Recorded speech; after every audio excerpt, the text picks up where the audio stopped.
Tudo bom? Estou aqui para a gente desenvolver aquele assunto que eu fiz a chamada de ontem, falando sobre as famílias que não se entendem, as famílias que falam línguas diferentes, figurativamente falando, e que não conseguem se entender dentro de casa.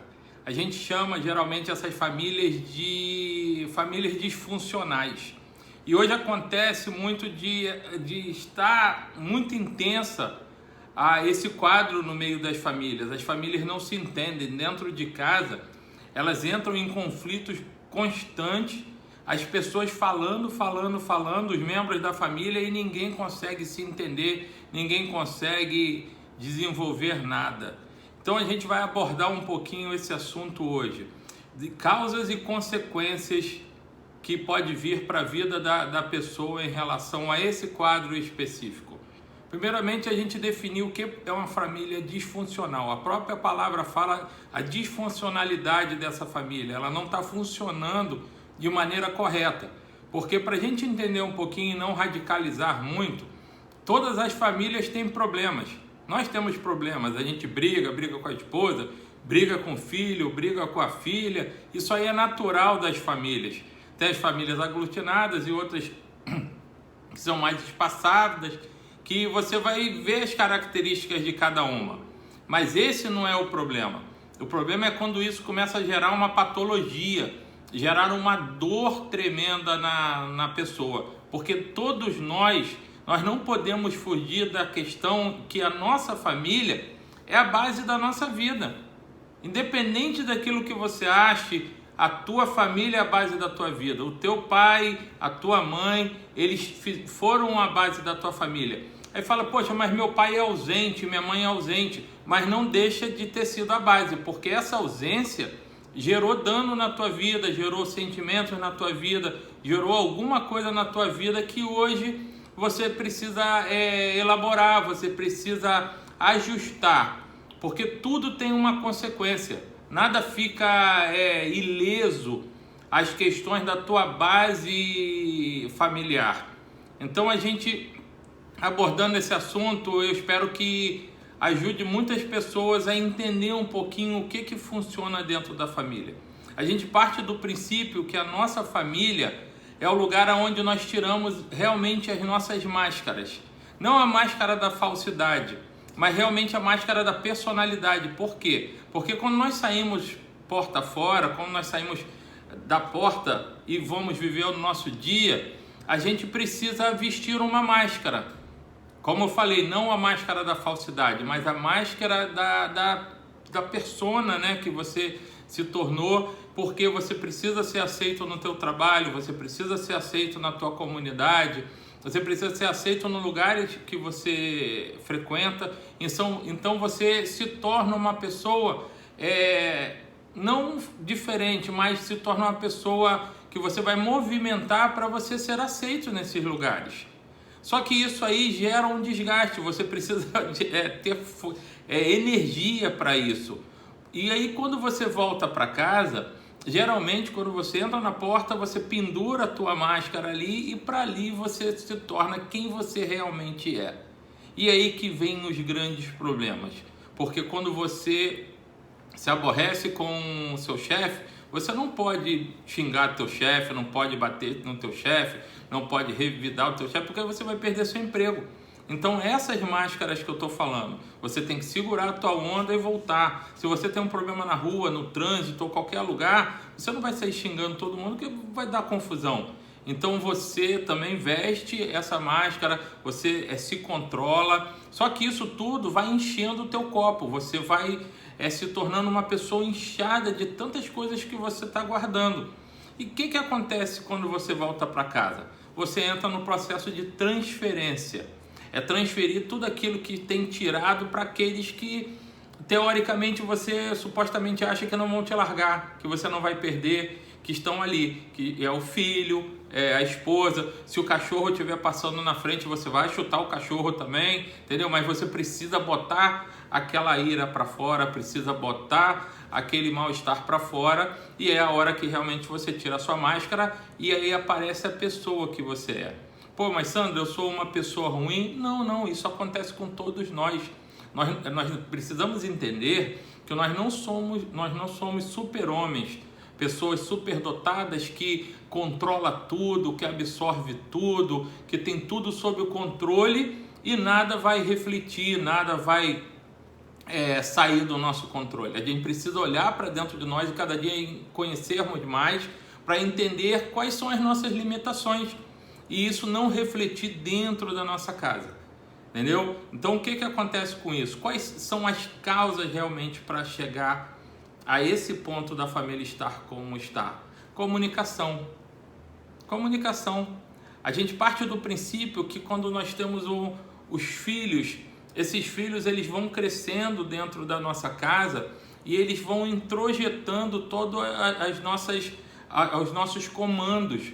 Se a gente for realmente para a área da psicanálise, entendeu? Que a gente tem as fases oral, anal e fálica, e logo depois a gente parte realmente para a frustração, complexo de Édipo, que onde vai ser introjetado, entendeu? O superego na pessoa. Nessa fase aí, até os 12 anos, está sendo construído o aparelho psíquico dessa criança.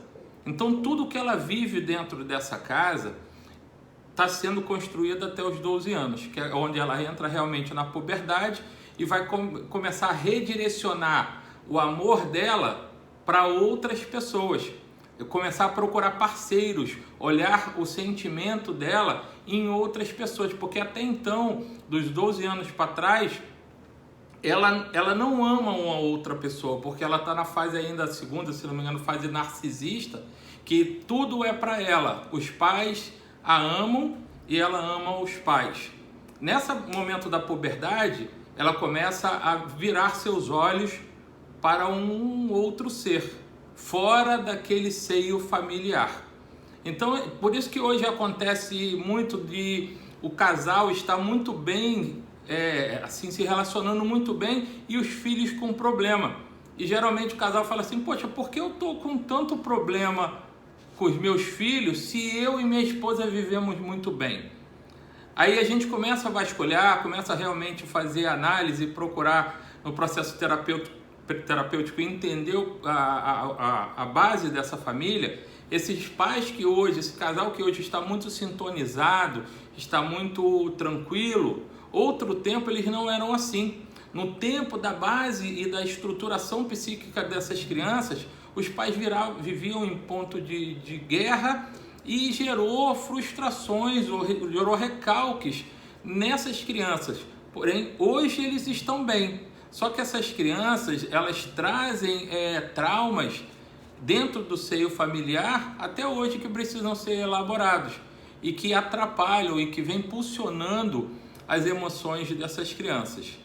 Então essa é a causa de nós chegarmos hoje numa família que não se entende, entendeu? E é muito tremendo você ver que as pessoas elas falam todas ao mesmo tempo, ninguém se entende, todos são carentes porque todos querem o amor para si e não recebem aquilo que precisam, gera uma expectativa sobrenatural sobre a outra pessoa, sobre o pai, sobre a mãe, sobre o irmão, e aí vira uma grande guerra porque todo mundo está brigando pelos seus próprios ideais, porque está todo mundo precisando de afeto. A gente para pensar e reparar que tudo na nossa vida, todo o nosso ser vivente assim na nossa alma é pura emoção. Tudo envolve isso. Então o que a gente precisa realmente parar? Entender que nós precisamos se comunicar. A gente precisa ter empatia dentro da nossa casa. Essa empatia que é difícil ter dentro de casa. Porque a gente desenvolve o amor, eu tenho um amor pelo meu filho, eu tenho um amor pela minha esposa, eu tenho um amor... Mas será que esse amor também não é um amor narcísico? É um amor que eu amo porque eu preciso também ser amado? Eu amo porque eu tenho que ser suprido o tempo todo e no dia que eu não for suprido eu não sei lidar com isso? É o amor narcísico, é o amor do vem a nós, é o amor daquilo que eu trago para mim, é o amor que precisa ser para mim, tudo para mim, eu que preciso, eu que necessito. E isso gera realmente essa disfuncionalidade, porque os projetos não são juntos, o problema do meu cônjuge não é o meu problema, meu filho é um revoltado, minha filha está ficando pinel, e aí começa realmente a entrar naquele furacão de uma velocidade que a gente não consegue parar. E qual é a consequência disso? O espaçamento. O espaçamento. Nós fomos feitos para viver em família. Nós fomos feitos para viver integrado um com o outro. Só que quando a gente começa a não achar isso, a gente começa a se afastar. Porém, o que a gente quer mesmo é ficar junto, porque foi para isso que nós fomos feitos. Deus criou a família. Nós sempre tenderemos para a família, mesmo que seja em questão de sofrimento. A gente atende pessoas aqui que a gente trabalha na linha da psicanálise e a gente costuma muito trabalhar, a gente trabalha essa base familiar, e as pessoas com problemas com pai, com mãe, com revoltas, com frustrações, com tristezas, mas a gente vai perceber que esse é a fonte da angústia. Então eu não quero mais saber do meu pai, não quero mais saber da minha mãe, eles fizeram, eles deixaram de fazer, mas isso também é uma maneira de manifestar sua necessidade. Porque quando eu sofro perante o meu abandono paterno ou materno, ou perante o meu descaso materno ou paterno, é uma manifestação da necessidade daquilo que eu não tive. Parece complexo, mas eu acho muito claro, não sei vocês. Porque tudo gera em torno da família. Nós nascemos, fomos gerados dentro da nossa mãe, a nossa mãe nos concebeu, né? E aí a gente começa a ser gerado dentro da nossa família. É chamada segunda gestação, né? Que a gente começa a ser gerado dentro da família. Então a consequência disso é a gente começar a se afastar. Só que esse afastamento, isso vai gerar danos. A gente vai ficar incompleto, porque na verdade mesmo que seja uma atitude inconsciente, o que a gente queria era ficar junto dos nossos familiares. O que a gente queria era estar junto com todo mundo. Porque a gente vai chegar lá no final da nossa vida, velhinho, e a gente vai olhar para trás e vai lembrar dos nossos pais, a gente vai lembrar dos nossos irmãos, e vai lembrar de tudo que nós seguimos na vida. Então a nossa família é a base da nossa vida. Por isso que nós precisamos elaborar isso, trabalhar isso com extremo carinho, mesmo que a gente não ache, como eu falei lá no início, que a família ou minha base de família tem influência sobre a minha vida, eu vou te decepcionar, quem acha que não. Ela é toda a base da nossa vida. E se eu não tive uma família da maneira que eu gostaria que eu tivesse, eu preciso sentar, conversar, para poder eu elaborar isso. Porque pode ser que eu esteja vivendo coisas hoje, reflexo da minha criação, reflexo daquilo que eu recalquei lá atrás, reflexo daquilo que foi a minha base de estrutura psicoemocional.